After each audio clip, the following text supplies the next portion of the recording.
இந்த வருஷமும் அதை ரெடி பண்ணி வேற ஏதாவது பேசுங்க, வேற ஏதாவது பேசுங்க, வேற ஏதாவது பேசுங்கன்றேன், வேற ஏதாவது பேசுங்க. இல்ல திமுகவுக்கு 10 வருஷமா நான் வந்து வேற ஏதாவது கேளுங்கன்றேன், வேற ஏதாவது பேசுங்க. தவிக தலைவர் விஜய் குறித்து செய்தியாளர் எழுப்பிய கேள்விக்கு அமைச்சர் சேகர் பாபு ஆவேசமாக பதிலளித்துள்ளார். 5 வருடத்துக்கு ஒரு முறை மக்கள் தீர்ப்புக்கு தலைவணங்குறேன் அப்படின்னு சொல்லிட்டு அறிவாலயத்தில் ஓடி ஒளிஞ்சுப்பாங்க. இந்த வருஷமும் அதை ரெடி பண்ணி வேற ஏதாவது பேசுங்க, வேற ஏதாவது பேசுங்க, வேற ஏதாவது பேசுங்கன்றேன், வேற ஏதாவது பேசுங்க. இல்ல திமுகவுக்கு 10 வருஷமா நான் வந்து வேற ஏதாவது கேளுங்கன்றேன், வேற ஏதாவது பேசுங்கன்றேன். திமுகவுக்கு 10 வருஷம் வேற ஏதாவது பேசுங்க, ஆக்கப்பூர்வமா எதுனா பேசுங்க. திமுக மேல குற்றச்சாட்டு சார், தமிழ்நாட்டில் எதிர்கட்சி அரசியல் வந்து ஆளுங்கட்சிக்கு எதிர்கட்சியா இருக்க அரசியலை பத்தி பேசுங்க. மக்கள் பிரதிநிதிகள் கொண்ட கட்சியோட விமர்சனங்களை பத்தி பேசுங்க.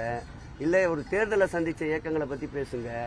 எதுவுமே இல்லாத போற போக்குல ஏதாவது சொல்லிட்டு போனா அதுக்கெல்லாம நின்று பதில் சொல்ல முடியும் அமைச்சர்கள். வேற ஏதாவது கேளுங்க. பாத்தீங்க எவ்வளவு வரவேற்பு தானே இருக்கு. தமிழகத்துல பெண்களுக்கு வந்து பாதுகாப்பு இல்ல, மீண்டும் வந்து பெண்கள் ஒரு சுதந்திரம். நான் நேற்றே சொன்னேன் குற்றங்கள் நடப்பது என்பது தடுப்பது ஒரு வகை, நடந்த குற்றங்களுக்கு நடவடிக்கை என்பது ஒரு வகை. தடுக்கின்ற முயற்சியிலும் இந்த ஆட்சி தீவிரமாக ஈடுபட்டு கொண்டிருக்கிறது. நடந்த குற்றத்திற்கு 24 மணி நேரத்தில் சம்பந்தப்பட்ட 3 குற்றவாளிகளை தப்பி ஓட முயற்சித்தவர்களை துப்பாக்கி ரவைகளால் சுட்டுப்பிடித்து அவர்கள் நீதிமன்றத்தில் ஆஜர்படுத்தி மாண்புமிகு தமிழக முதல்வர் அவர்கள் 1 மாதத்தில் அதற்குண்டான சார்ஜ் ஷீட்டை பதிவு செய்து வழக்கை விரைவாக முடித்து தண்டனை பெற்றுத் தர வேண்டும் என்று சொல்லுகின்ற ஆட்சி சட்டத்தின் ஆட்சி இந்த ஆட்சி.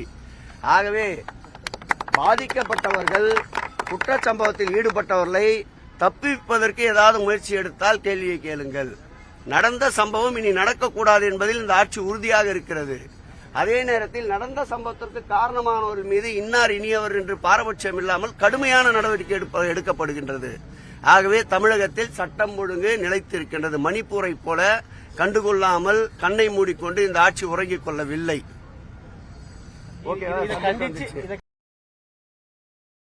செய்திகளை உள்ளது உள்ளபடி தெரிந்து கொள்ள ரெஃப்ளெக்ட் நியூஸை சப்ஸ்கிரைப் பண்ணுங்க.